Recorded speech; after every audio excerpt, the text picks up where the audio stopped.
Diplomatic snub or strong message. Nigeria declines to receive South African envoy.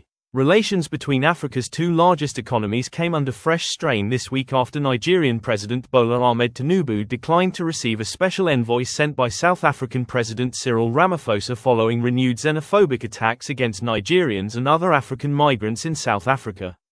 The South African delegation, led by Minister of International Relations and Cooperation Ronald Lamola, had traveled to Abuja to deliver a message from President Ramaphosa and reassure Nigeria of Pretoria's commitment to ending the violence. However, rather than meeting the delegation himself, President Tinubu directed the envoy to hold discussions with Nigeria's Minister of State for Foreign Affairs, Ambassador Sola Enikanalaye. The decision was widely interpreted as a powerful diplomatic signal that Nigeria expects more than words. It expects decisive action. The meeting came against the backdrop of repeated attacks on foreign nationals, particularly Nigerians, who have been targeted by anti-immigrant groups in South Africa. The violence has claimed lives, destroyed businesses, and forced the evacuation of hundreds of African migrants, reigniting concerns about xenophobia on the continent.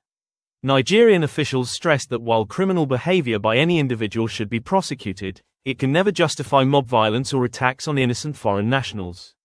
Despite the apparent diplomatic snub, both countries reaffirmed their commitment to preserving their long-standing relationship.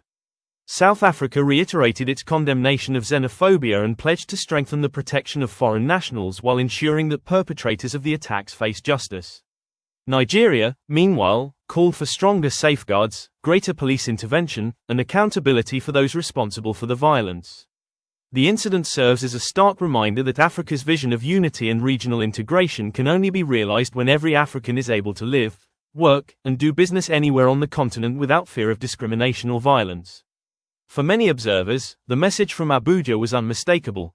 Diplomacy must be backed by meaningful action, and the time has come to confront xenophobia with the urgency it demands.